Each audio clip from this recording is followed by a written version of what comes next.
Good afternoon, everyone, from WA this Sunday afternoon, from wherever you are in the world.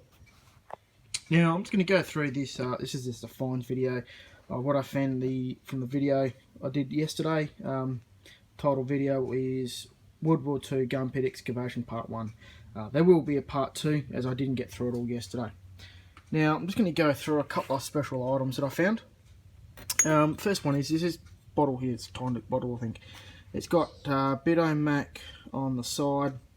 It's got property of the Douglas Drug Company Australia on the back, and then it's got the tonic on the other side. Don't believe there's any other markings on it. No, there's no other markings. Alright.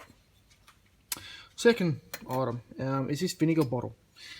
Now, it's got Swan products on it, and we'll get a close-up of this writing here.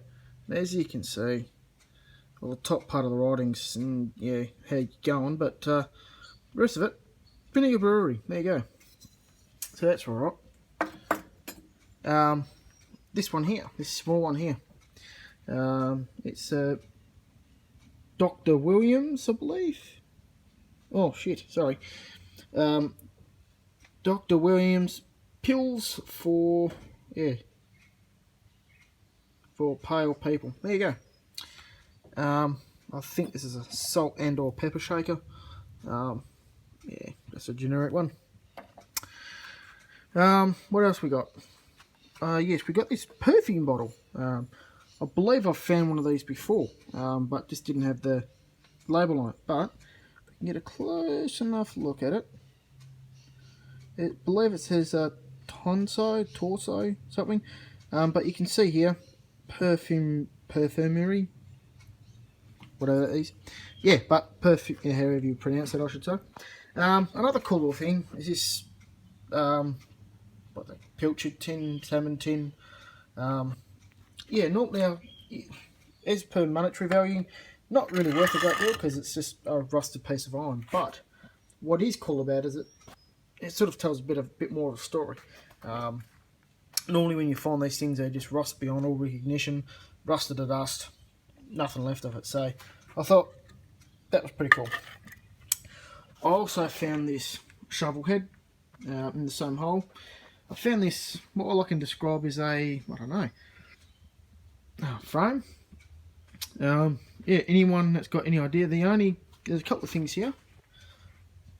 I'm going to zoom in on the things that I think that might tell a story.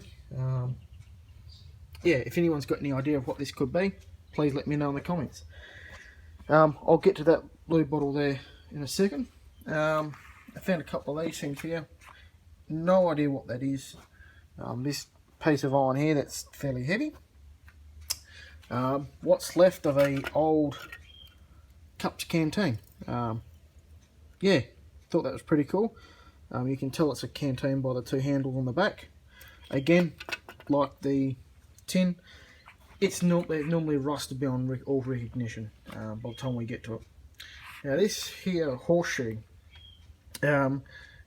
it's very large, very heavy, and as per requested by one of my friends and a previous commitment I made in a previous video, I'm going to put this through electrolysis.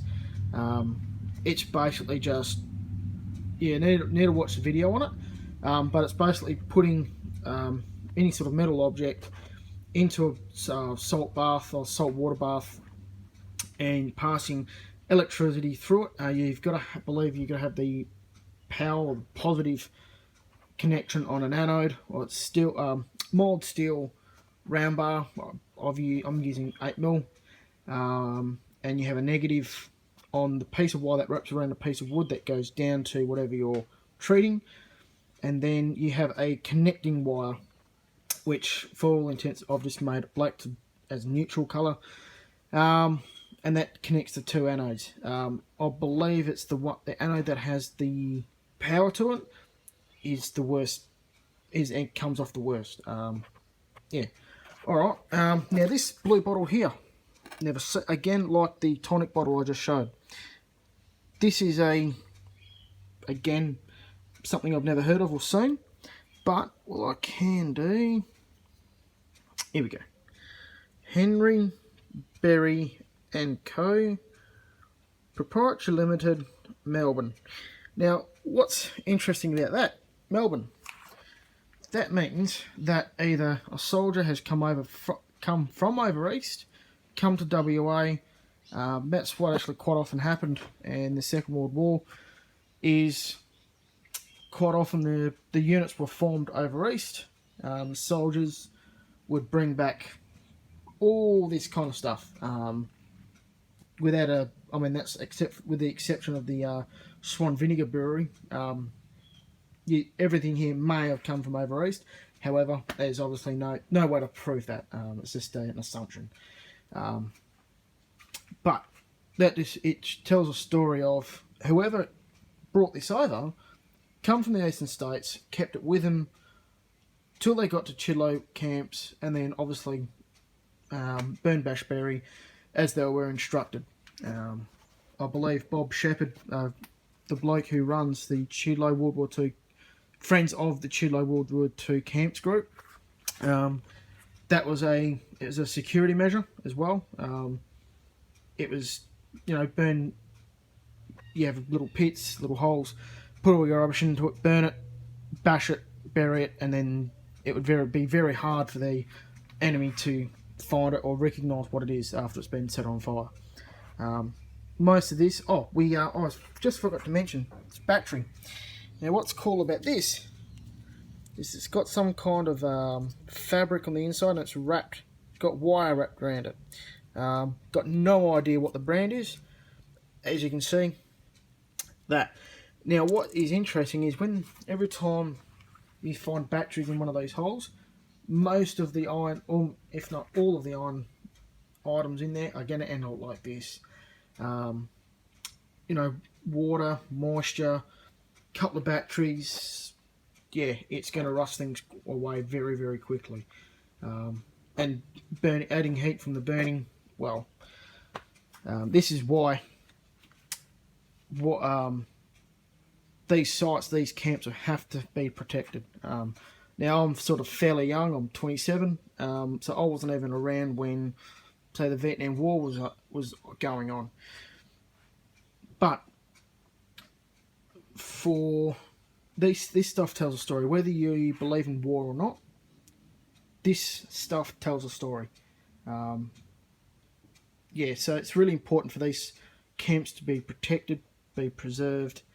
Having the right people go in, like I've done, pulled it out, and hopefully one day gets to be on display. So not just one or two people can see it, but a whole range of people, young, old, 9 months old to 90 years of age, you could say. People that lived through World War One and Two, right up until now. So I think, I hope you enjoyed the video. If you've noticed any inaccuracies in this video or any previous videos, please let me know in the comments, and I'll be glad to correct them.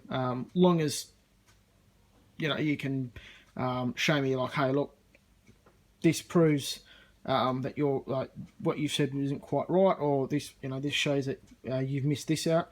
Then by all means, I will modify that. All right, thanks for watching.